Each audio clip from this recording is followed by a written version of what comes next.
Bagian kamu boleh dapat kalau saya, oh sama. Aku juga nggak mau.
Baik, ăn rồi không?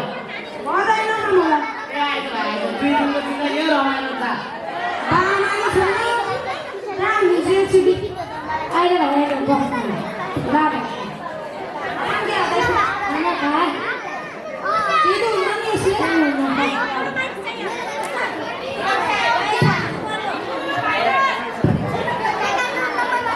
Chiều đây, गाड़ी खास sao सुता. Ini cuma sekali lagi. Lala.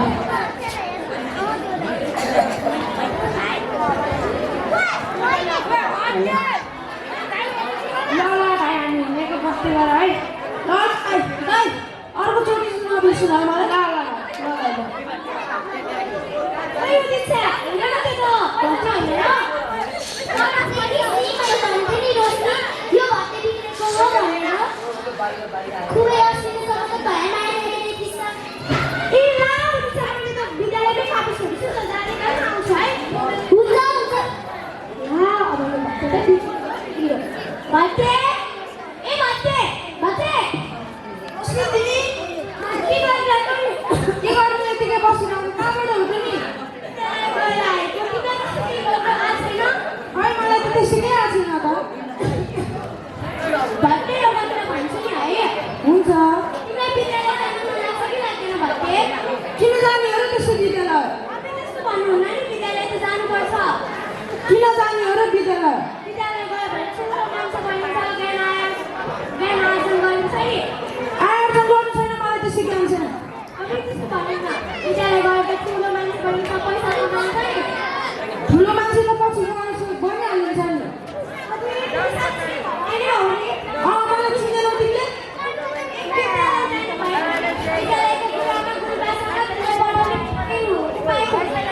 Rosni, sana, sana. Kita nak nak. Mau pergi nak Rosni?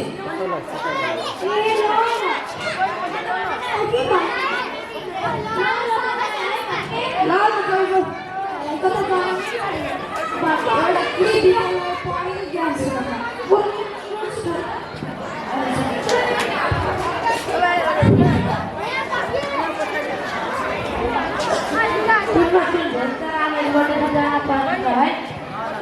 Lala tanpa kan? Curunnya pasti kali.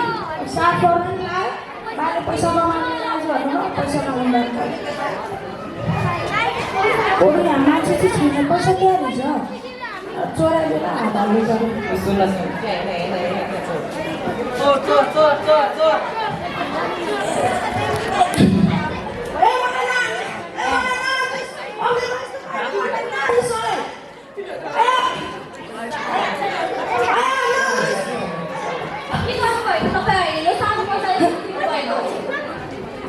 यो चाहिँ मैले मेरो बस्दैमा पैसा चोरी गरेको छ यसलाई चाहिँ राम्ररी बुझ्नुपर्छ बस्नुहोस् पुलिसलाई पछि बोलाउन अहिलेको मान्छेसँग म केही सोधपुछ गर्नु छ ओ बहिनी तिमी यो चोर कहाँ जाऊ क्या कुनै यो चोर दाइमा देखाउँदैछौ त के भन्नु बुझ्नुभएको तपाईँहरू हजुरहरूलाई थाहा पनि छ उहाँले कहाँ हुनुहुन्छ साथै उहाँले समाजसेवाका विभिन्न कार्यहरू पनि गर्दै आउनु भएको छ के हजुरहरूले उहाँले चोरको बतियारी भने आरोपित गर्न खोज्नु भएको उहाँको बारेमा यसमा कुरा गर्न बन्द गर्नुहोस्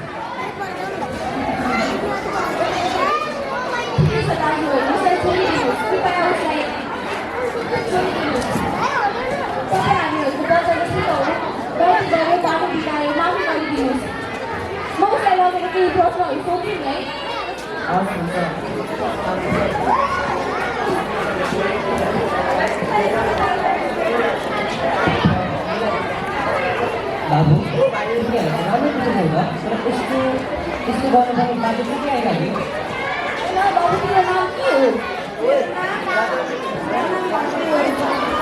तिम्रो घर चाहिँ कहाँ नि तिमीलाई यस्तो काम गर्न कस्तो सिकायो तिमीलाई यो काम गर्न राम्रो लाग्छ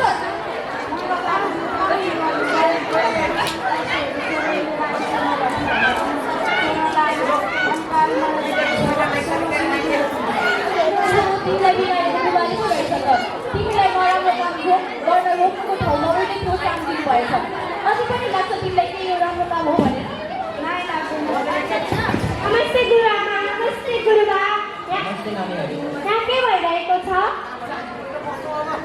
त्यही हो चोरी गर्दै गरेको रहेछ हामीले यसलाई सिकाउनु छौँ ए त्यसो भएर पो म बिगाएर जान्न मलाई आफै पैसा कमाउँछु भनेको पो रहेछ बडो राम्रो काम गरिस् त हो बस्ने गुरुमा अब यो दिन त जाँदैन नि नानी जाँदैनौँ नि अब त हामीले विश्वविद्यालय जाने वातावरण पनि बनाउनेवाला छौँ उसलाई सम्झाउँदैछौ ए ठिकै छ भाइ अहिले तिमी घर जान सक्छौ भोलि बिहान आमासँग आमा बुबाले सँगै राख ल हामी तिमीहरूको घर आएर केही छलफल गर्छौँ नि हस् गुरुआमा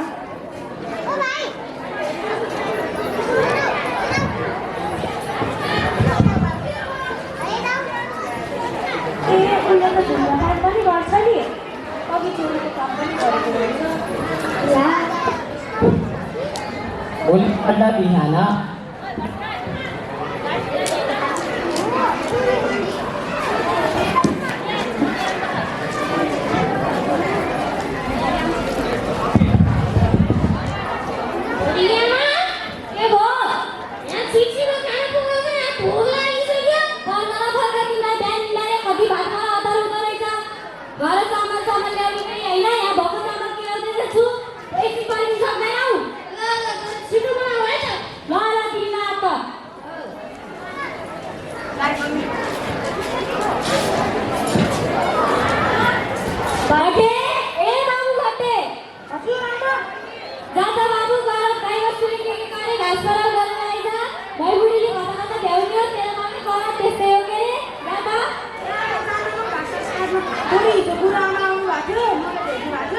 अनि बाबाले दण्डले कतै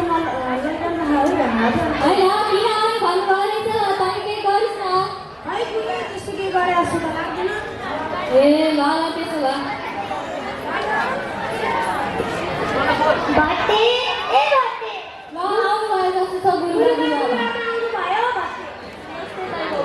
नमस्ते गुरुमा बिहान बस्नुहोस् न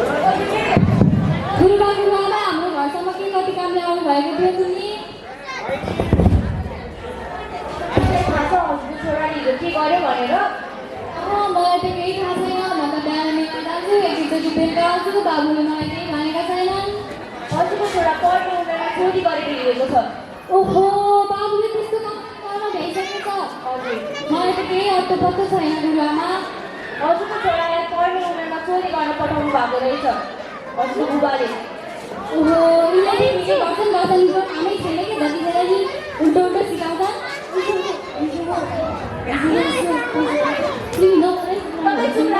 तपाईँलाई थाहा छ हजुरले के गर्दै हुनुहुन्छ भने अहिले हजुरको सानो गल्तीले हजुरको छोराको भविष्यमा के कति असर पर्छ हजुरलाई थाहा छ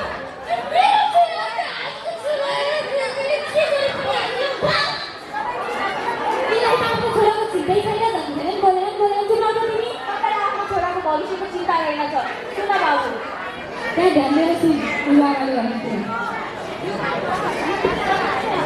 तिमीले अहिले सानो छौ तिमीले अहिले गल्ती गरे पनि नदोहोऱ्याइकन गल्ती गर्ने मानिसलाई राम्रो मानिस भनिन्छ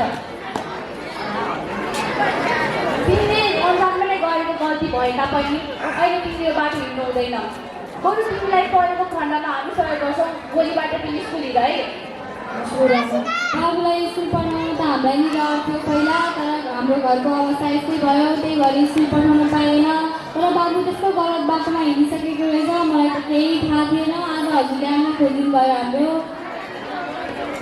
यो पनि गरेको रहेछ ओहो हाम्रो छोरा त साह्रै बिग्रिसकेको रहेछ त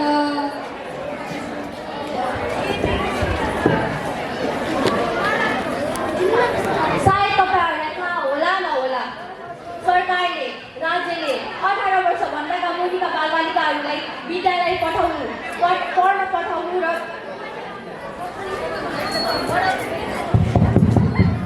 विद्यालय पठाउनु र ठिक छ अलि नजिक राखेर बोला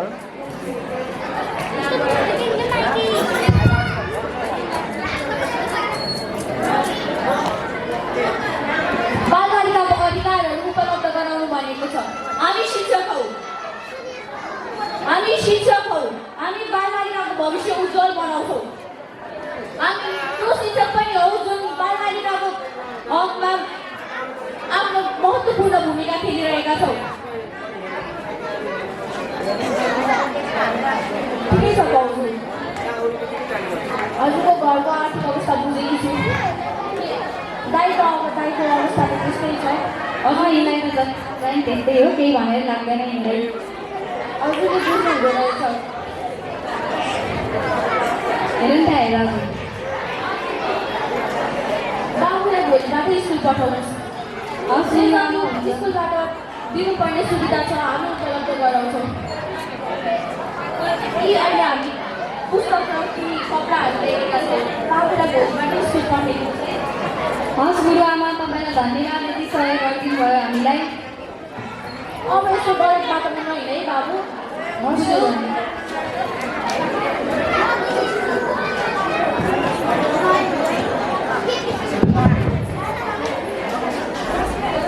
बालमैत्री समाजको आधार उत्तरदायी विद्यालय जिम्मेवार परिवार धन्यवाद